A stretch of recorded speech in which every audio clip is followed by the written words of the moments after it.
Hey there, I'm Rachel Ehring, and you're listening to the Top Music Piano Podcast. Get inspired as we discuss creative resources, trends in piano pedagogy, ways to grow your income and streamline your studio, and new ways to engage your students each week. If you are a teacher who wants to go beyond the method books to create an innovative studio that fosters lifelong music makers, you've come to the right place. Hello there, piano teachers. I hope that your summer is off to a great start. Today's episode is perfect for those of you who had a crazy busy season at the end of the school year and are now transitioning into what hopefully is a little bit slower paced summer. My guest for today's episode is Tiffany Pinhorn Smith, and she has developed something really unique where she combines her love of teaching yoga with her piano teaching business. I'm going to let you in on a little secret. Even if you have never practiced yoga and maybe never intend to, you are still going to learn from today's episode. Tiffany gives some practical tips and ideas that any music teacher can use to connect their body and breath for themselves or for their students. Tiffany Pinhorn Smith is a yoga and music teacher based in Newfoundland, Canada. She is passionate about creating an ecosystem of service that is balancing, calming, and nourishing, using the modalities of music and yoga practice. She offers private music lessons, music plus yoga hybrid sessions, private and group yoga classes, and workshops in the St. John's area and online. When not teaching, Tiffany can be found spending time with her family, reading, writing, or daydreaming. Here's my interview with Tiffany. Hi, Tiffany. Welcome to the show. I'm really excited about our topic today. But first, can you introduce yourself and tell us a little bit about your teaching studio and business? Hi, Rachel. I'm so happy to be here. Thank you for having me. I'm Tiffany. I'm from Newfoundland, Canada. So we're on the east coast of Canada, surrounded by ocean. It's an island. It's a beautiful place to live. My piano studio is in my home. I'm in the office portion of it now, but over there you can't see it, but there's a studio over there. It's just me, and I have about 38 piano students this year.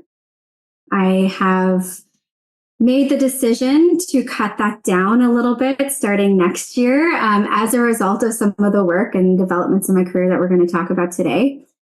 So that's my piano studio. When I'm not teaching piano, I am teaching yoga. I am a certified yoga teacher. I did my first training in Hatha yoga. I also teach yin and yoga nidra. And I do that at Moto Yoga St. John's, which is a local yoga studio, and also here in the aforementioned studio, which is over there. So I have an open space where I have folks come and do private sessions, music and yoga sessions. So it's a pretty nice balance that I got on the go now. Although it'll be a little more yoga next year with a little less piano. All right. So today we're going to talk about how you actually combine piano and yoga together, which is so unique. And I love this concept. And more generally, how music is a whole body experience. So first, can you tell us a little about your journey that brought you to this interest in yoga and piano? You know, my journey as a musician and a music teacher is probably similar to a lot of folks who might be listening to the podcast. You know, I was a music kid. That's what I did. I played the piano and I was in choir and I was in band and I went to post-secondary and I got my degree and I went right into teaching full time and kind of didn't turn back. About 10 years ago, I was dragged to my first yoga class by my best friend, saying all the things you say before your first yoga class when you do not feel very athletic.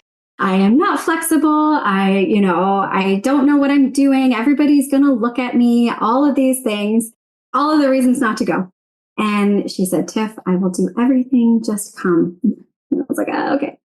It changed. That one day changed my life. I walked in terrified.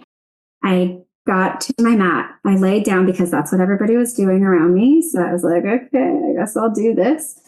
And I still to this day, don't forget, the instructor came in and they started to facilitate a community breath. And there was this ocean of breath through the room, these waves of breath. And I felt just this overwhelming sense that I am where I want to be. I'm where I need to be right now. And something has just changed for like the trajectory of my life. And that was before the first asana, before the first pose. And then we went through the practice. I was like, oh, it feels great. And then the rest is history there. So in terms of combining the music and yoga together, other people saw it before I did, to be quite honest. I got my yoga teacher training in 2021. And I had, before that, put all of my eggs in the piano teaching basket. I'm a really, passionate piano teacher. I love it. But I had people who are close to me saying, Tiffany, like, you have something going on here. Like, music and yoga and putting them together, you could really do something with that. And I said, okay, I don't know, but maybe. And then over time, they just started to kind of filter into one another. I would bring little breathing techniques that I learned in my yoga teacher training to my music students. I would start to connect breath and playing and kind of connect some things I learned about anatomy and movement to what I'm doing in my lessons. And from there, I thought there might be something to this. And I started to pilot some sessions earlier this academic year, and it's going real well. That's so cool. So tell us what it looks like today. What does a piano and yoga lesson look like in your studio? So it's really not quite a lesson, if I'm being honest. The way that I think of a lesson being, the student comes, they've prepared something, you work on things together. There's definitely an expectation that I'm going to add something to what they've done on their own, right? And teach them something new and do this. In the music and yoga sessions, I'm kind of just guiding more than teaching in that same way, if that makes sense. So a music and yoga session will look like a student comes in and we start on the mat. I sit on a mat, they sit on a mat across from one another. And it's similar to a piano lesson where I'll check in with them and be like, hey, how was your week? What's going on in your world? How are you showing up today? And is there anything in particular you were hoping to do today? And sometimes what they want to get is, I'm playing and I'm feeling like I'm like this and I have like no mobility in my shoulders and I'm scrunched up. And they're like, okay, cool. Let's work on that. Sometimes it'll be like, I'm feeling really anxious today and I can't get to the keys and all this. So then we'll kind of take a different route based on what the feedback that I get from the student on that day. Then generally we'll do a little bit of breath, a little bit of movement, just to kind of check in and get the energy flowing. Sometimes it's a little more active, the way that you might imagine a yoga practice is, with those active held poses, some sun salutations, things like that. Sometimes it's really passive and really restorative. So I have to say, every single one of these sessions that I've done, even with people who have been coming multiple times, they've all been completely unique. So after we do that on the mat, we will come to the instrument. 99% of the time, that is a piano because that's my instrument. It's the instrument of the community that I'm currently working with. But sometimes we try other instruments too, which is kind of cool. And rather than playing a piano piece that we're working on, usually we'll improvise. So we'll do something that's a little more open-ended, a little more experiential, rather than, one of their Beethoven pieces that they're working on, or a piece from one of their RCM books. Sometimes they interchange where we'll do something on the mat and it'll be like light bulb. Oh my gosh, that's the feeling that I want when I'm doing this scale passage.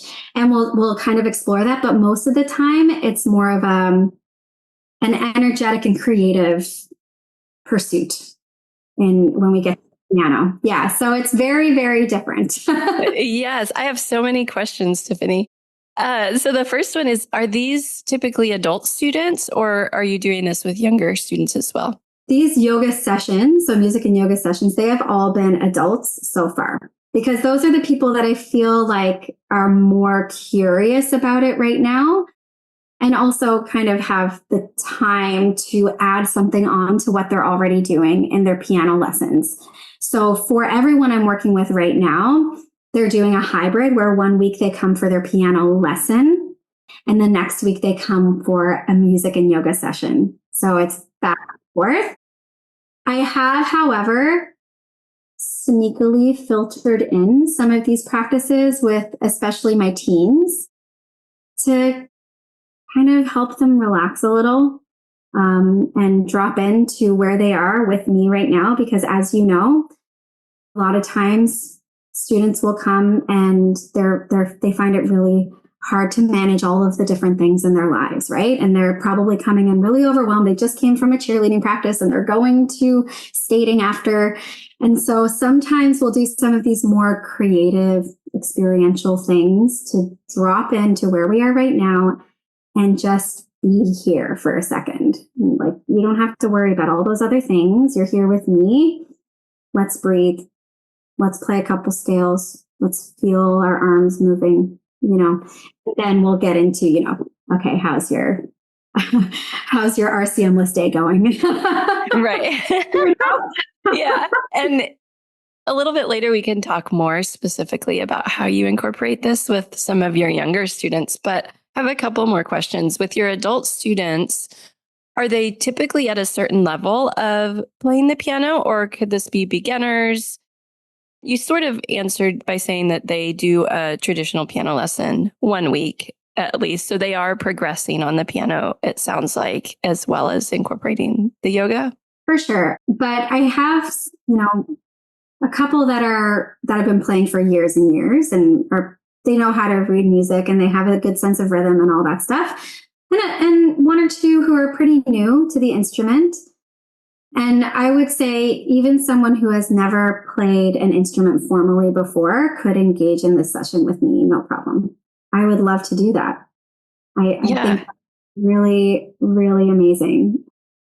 For somebody's introduction to playing an instrument to be from that space, I think that would be pretty cool. So I will look forward to the day that happens. Okay. Do you ever play the piano during the sessions? No. Unless I'm demonstrating what I intend for the exercise. For example, one of the things that I'll do is we'll sit at the keys and we'll breathe in and lift, and then we'll breathe out and land into the keys. And wherever your hand goes is where it goes. And we practice being cool with that. But not only is that kind of anyway, I can get into all that, but I start to go on. See, I love okay. It's so interesting. That it's for something like that. I might demonstrate just so that they know what to do when it comes to marrying the breath and the movement together. But otherwise, it's all them. This has nothing to do with me. And often I'm an observer. I'll give a little cue and a little prompt, and then allow them to play. Beautiful. Can you talk to us a little about the benefits that you've seen with combining yoga and piano? Sure can. I'd love to. Because honestly, the benefits come from my personal lived experience of how what I was doing in my practice on the yoga mat started to filter into every part of my life. I couldn't separate them anymore. The more that I practiced, the more that I read, the more that I infused myself into yoga practice, study, philosophy, it just became a part of everything. As it does do that. In my own playing, it allowed me to be more at peace with who I am as a musician and where I am in my practice, in my personal journey. I had a great experience growing up as a pianist. I had a great experience in post-secondary. My teacher was incredible. My community was great. But even still, in that world, there was a constant voice of comparison, right? I'm comparing myself, which can be it can be healthy sometimes, a little healthy competition never hurt nobody, but also it can be a little bit limiting in some ways, depending on your natural way of being, your personality. And through kind of letting go of some of that, which is what I learned on my mat, it allowed me to experience so much more as a creative person and as a musician, just allowing myself to let go of like that comparison, and also to be in the moment that I'm in when I'm playing. So not worrying about what's going to happen or what has happened, just like, here I am, I'm making music and this is joyful. So that's a huge benefit for me. Of course, the other part, when you're moving through a yoga practice, the asana practice, the physical part, you're really in tune with how your body's moving, right? So you get used to, okay, this is what my shoulder blade is doing when my arm is coming out and around. This is how my sitting bones feel when I'm really grounded in a seat. How can I bring that to my piano bench, and how does that change my sound? That's a whole other thing too. The way your weight is distributed and all that stuff. From the physical side, that's also a huge benefit, in my opinion. For sure. Can you share with us some of the feedback you've gotten from your students who have done some of these yoga and piano lessons and what they've said about it? It's been, when you do anything for the first time, you're like, do people want to do this? Is it just me, or? Is this just me? Is this because, I don't know. So I offered it as a pilot, and I offered it to this one student who I have a really great relationship with, an adult student. And I said, I want to pilot this program. I'll extend your lesson time. You can stay extra. I won't charge you for it. I just kind of want to get my feet wet with this. And within her first couple of sessions, we did this exercise where she wanted to work on shoulder mobility and feeling weight in her arms, because she had a tendency of being really held up. As I see a lot in adult students, actually, like you might see the same thing where it's almost like they're afraid to play the keys because they don't want to play it wrong. So there's this kind of trembling, and they're like, I'm going to play the right thing. So we were really working on that with her, like weight in the keys, wrong and strong, like let's just get you making big sound. And so in order to do that, we started playing. We had done a yoga practice, moving with the arms, feeling weight in the arms. Then we brought it over to the keys, and I just got her to start playing a scale, C major. She knows this. It's in her body. She doesn't have to think about it. And I said, okay, instead of thinking about what is my arm doing, what is my finger doing, what's my body doing, let's just breathe. As you inhale, go up. And as you exhale, come down. And we were breathing in the ascending, and breathing out in the descending. And I coached her through for the first couple of repetitions to get her comfortable. And then I kind of sat back and I watched her. I still get like chills thinking about it. Her arm just started to free and her eyes closed. And then I could see her starting to play with the tempo of her breath and the tempo of the scale. So sometimes she would take a quicker breath and the scale would swoop up, and then she would breathe out and it would like fall down. The dynamic would change, and all of these things were happening. And I was sitting back. I was like here in my chair, just kind of like watching. And I let her go. I didn't stop it. I let her take as much time. And it might have been a full like minute and a half of this, which is a long time. And then she came to this like natural cadence and like lifted her hand off the keys and looked at me, and I looked at her, and she said, I felt like my breath was moving the keys. And I could hear that. And from like that piece of feedback, I thought, okay, this is cool. More of this. And I've done that exercise with a couple of students since with similar feedback. And it's, that's one thing that popped up in my mind when you asked that question. That was probably the best feedback so far that I felt. Yeah. What an amazing experience. I would love for you to talk a little bit more about breathing, because I think breathing comes into play in so many areas when we're performing. For sure, I know that breathing is so powerful. And, we talk about breathing in meditation, in mindfulness, in yoga, and maybe we should be talking about it more in piano. Could you address that a little bit? Absolutely. Yeah.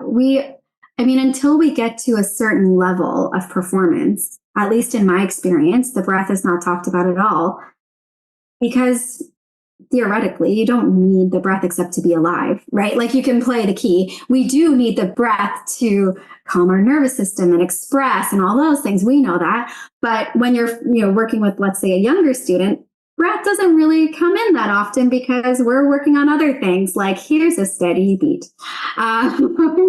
But with all of my students now, I don't care if they're 3 or 63. Before we play anything, when we sit down, we go through a grounding practice, and it involves the breath, and it's really quick. Their hands on their lap, deep breath in, full breath out. Okay. And then they place their hands on the keys. Even that has been game changing for all of my students. Yeah. And maybe everybody's been doing this the whole time in their piano lessons, and I just didn't. No, I don't think they have. I'm pretty sure they haven't. Okay. Youth. But I started doing this, since my yoga training, and diving deeper into that practice and just knowing how magical awareness of your breath can be. So that's one thing. That's all levels. Yeah. And it's so sweet to see in the younger students too. Like they expect it now. I almost don't have to cue it all the time. And it helps, when you have those really wiggly, fidgety students. It's our coming in, it's our dropping in moments, similar to how you drop into a practice on the mat, a meditative practice. We're dropping into this practice of playing the piano, making music. And then, of course, from there, breath and dynamic expression and movement. I mean, it's been mind-blowing to work that into all of my students. And even as a point of focus besides what you're focusing on, if a student has a lot of tension, let's say, I'll say, don't think about that. Let's play that. But think about breathing in all the way to the top of your lungs and see what happens. And then we'll try different breath patterns. And sometimes that'll help take the, tension away, take the stress away from what they're really focusing on, That's so good. And I feel like this is something really tangible that any piano teacher can incorporate. You don't have to be a yoga teacher. You don't have to have ever done yoga to incorporate these breathing techniques. And it's something that students are going to take with them for the rest of their lives. Just sitting down and taking that slow, deep breath before they play. And it'll, I'm sure, change their performance experiences. I hope so. And, and I see it in their performances too, even at our local festivals and stuff. It just makes me swell up with pride, when I see them just taking that moment. And sometimes for sure they'll forget because it's like an unfamiliar, we all know this. But when I see them taking that little moment for themselves, it feels good. So I've seen you posting on Instagram about mindfulness and meditation as well as yoga. I think they're all kind of interconnected in a way. Can you talk to us a little bit about mindfulness and meditation and how you also incorporate those into your studio? Yeah, for sure. You're absolutely right in saying that they're interconnected. They are. Yoga, when you think of yoga, most people think of yoga who don't have an active practice. You're thinking of moving on a mat, doing sun salutations, all that stuff. But yoga is a large practice, and it incorporates so many things beyond that part of yoga. And one of those limbs of yoga is mindfulness and meditation. To be mindful, in my point of view, is to be rooted, awake, and aware in what's happening right now, in this moment. So a good example of this is, I learned this from a book that I read by Thich Nhat Hanh. who is an incredible spiritual guide of mine. And he says, when you're doing the dishes, do the dishes. Feel the water running on your hands. Wash the plate. Notice the way that the cloth or the sponge rolls over the plate. Like, do that. That's being mindful. When you're walking, if you feel the crunch of the rocks under your feet, you notice that leaf falling down from a tree. That's mindfulness. And that is the, overarching practice that we can bring into everyday life. And then there's a more formal meditation practice, which typically involves taking a seat somewhere or lying down and breathing mindfully, being with yourself. There are lots of different methods for meditation, but one way you can sit and meditate is by just identifying, I am here, I am breathing in, I am breathing out, and repeat. That you could do that for a minute, and that is a meditative practice. And if within that minute, your mind will go a billion different ways. And I hear so many people saying, I could never meditate. I can't meditate. I'm bad at meditating. We all kind of are at the beginning and all the time. It's a continuous practice, like our music practice. You're continually practicing coming back to yourself, coming back to this moment. So I could be thinking, I am breathing in, I am breathing out, but really I'm thinking about, oh, did I pack oranges in my kid's lunch? Oh no, wait, I'm here. So yes, I'm one of those who is, quote, bad at meditating. But I have to tell you, Tiffany, that even if my mind wanders 100 times during that 10 minutes or whatever it is, I still feel better at the end of it. It's still, there's something about just lying there, focusing on your breath. I like to use a mantra and a guided meditation. And there's something really grounding about it, even if it's, again, quote unquote, the worst meditation session that I've had all year, whatever. It's still so, it just puts me in a good place. Oh, absolutely. We never get the chance to practice being with ourselves, really. Unless we're sleeping, and even then we're not conscious. So, but we're here. Let's be with ourselves for a minute. Let's stop for a minute. We can all afford that time. And so many people are like, I can't meditate, don't have the time, whatever. It could be 1 minute. It could be 1 minute, and you deserve that time to just be, just exist, and feel yourself breathing and your heart beating. And I am here, right? Yeah, I'm so glad that that's your experience. But if nothing else comes out of this podcast, let it be known you cannot be bad or fail at meditating. Yes. It is the pursuit. It is the pursuit, not the destination. Right? I love doing it at night right before I go to sleep because it's so relaxing and I feel like I sleep better after I do that. Have you ever practiced yoga nidra? I have. I was actually going to ask you about it, but I was thinking about saving it for after we stop recording because I didn't want to sound dumb. But I'll just ask you. I don't really know what it is, except it feels like meditation because there's no movement, right? Right. It's there. So the definition is kind of fluid depending on like where you train. And, it's a pretty new practice in the scheme of things. I did my training recently with Taryn Diamond, and she was just incredible. And a part of the definition that she provided for us and that she said, take this and then make it your own kind of thing, is that yoga nidra is an intersection of guided meditation and restorative yoga, but it's backed by modern research in neuroscience, but also rooted in ancient yogic philosophy and practices. So it's this kind of like really cool intersection of practices. But the way that the nidra practice is set out is different than just, regular guided meditation. Like the stages that you go through in yoga nidra is pretty specific. So that's why you kind of get into this space of not quite asleep, not quite awake. Sometimes you will fall asleep in a yoga nidra practice, which is great. That means you need to sleep.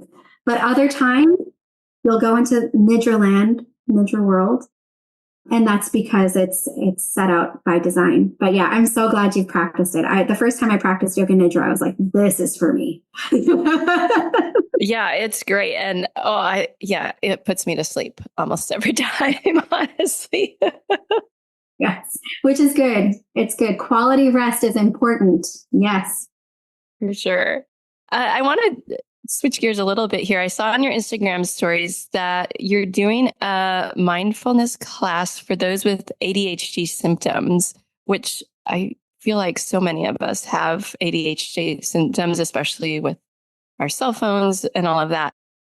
Can you talk a little bit about what that is and how you came to do this? I sure can. I am very, very much looking forward to offering this. It's actually tomorrow. I had a meeting this morning with my co-pilot. Her name is Heather Guzny, and she is a therapist and a certified counselor. So we kind of came to this idea after I started posting about music and yoga sessions. And Heather is a really dedicated practitioner of yoga and mindfulness. She's a musician. So she reached out to me and said, hey, let's talk. Like, I'd love to maybe collaborate sometime. And when we sat down to chat, the ideas just started to flow within us or through us. And one thing that was really important to us was serving communities that we felt could really use these practices of mindfulness and meditation. And in Heather's experience from her community, she has worked with lots of folks that have symptoms of ADD and ADHD and feel like because of the way that they experience the world and just daily tasks, and also perhaps from experiences that they've had in guided meditations or in yoga classes, they feel like, oh, I just can't meditate. That's not for me.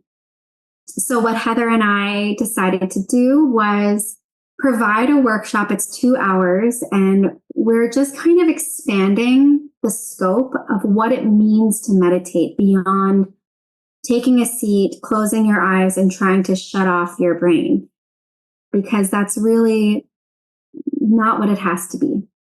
So we have a bunch of, I have it right here. I can pull it up from the workshop manual.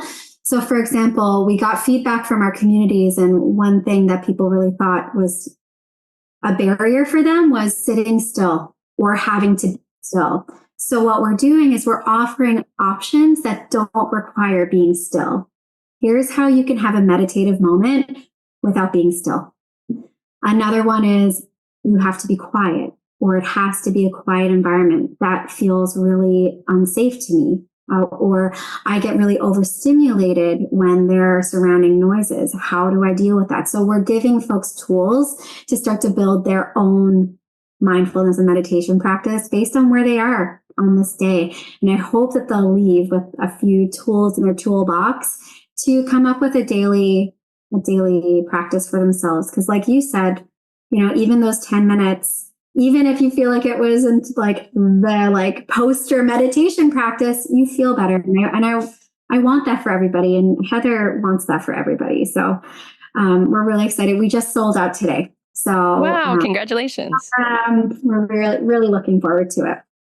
I would love to talk a little bit about, for those of us who are not on your island in Canada, do you have some places, maybe resources, or where should we start? I don't know. What can you tell those of us in the rest of the world? Well, you can always find me on Instagram or Facebook. I would love to connect with you if you're interested in music and yoga specifically, because honestly, I don't know of a lot of other places that are offering these two practices in tandem. Now, I haven't looked into it that deeply because I'm just kind of paving my own path here.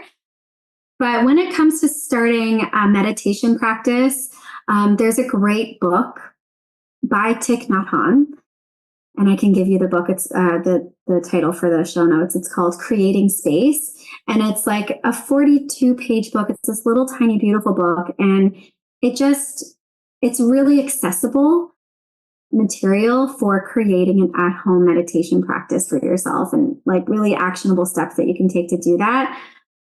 In terms of yoga, there's look it up in your community, see if there's a yoga studio that you can go visit. A lot of places will have like free meditation for half an hour a week that you can drop into. I will say sometimes it takes a little bit of time to find studio culture and community that fits what you're looking for. So if you go to one class and it's not for you, my advice would be don't give up. Like try another style, or maybe with another teacher. And it could be just that, like, that delivery that day didn't really speak to you. So, and there's like tons of, YouTube channels. I practiced with yoga with Adrienne over specifically the pandemic. She's wonderful. I really, really like her, and has like a really wide variety of practices, long, short. And Instagram is a great resource for different teachers that I've found over the years through the yoga teacher community too. But you can kind of do a little search and see what you can find. But for sure, reach out if you want to talk. I would love to talk to you. Great. Thank you, Tiffany. I would love to know, beyond tomorrow's workshop, what are you looking forward to in the coming months, either with yoga or piano or anything else? Mm-hmm. To be quite honest, I am looking forward to spending time with my kids.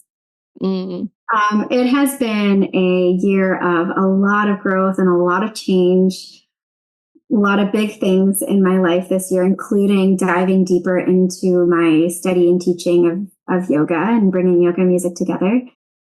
So this summer is going to be a little bit of a quieter summer. I'm going to teach a little more yoga. I'm thinking about doing just a 5-day piano intensive for my piano studio if they want to come.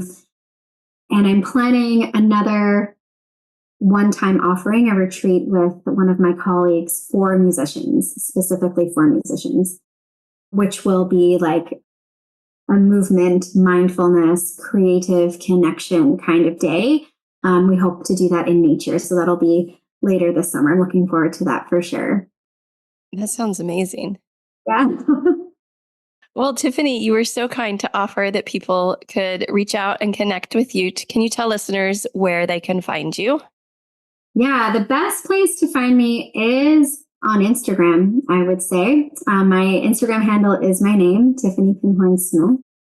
I do have a website that I'm working really hard on keeping updated as a self-employed person sometimes.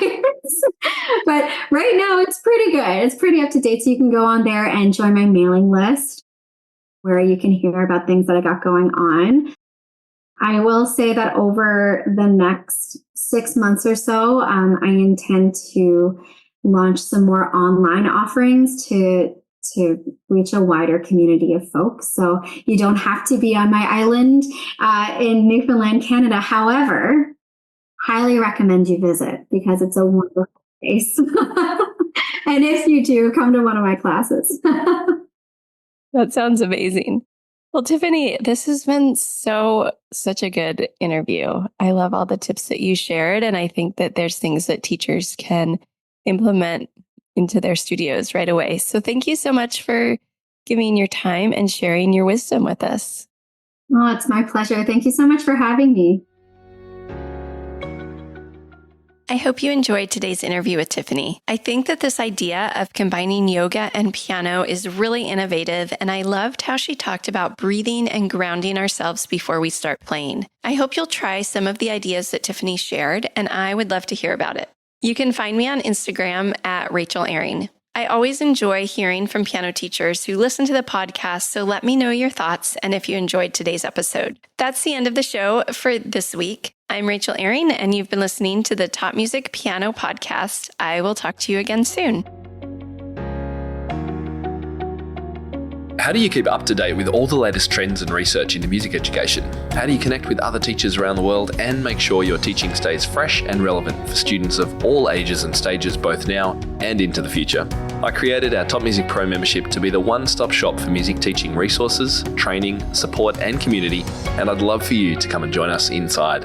With over 40 comprehensive training courses, hundreds of teaching demonstrations and lesson plans, free monthly sheet music, discounts and all the business and pedagogy support you could ever need, Top Music Pro is the community you've been looking for. If you're ready to level up your learning from the podcast and join thousands of other teachers in our global network, head over to topmusicpro.com today.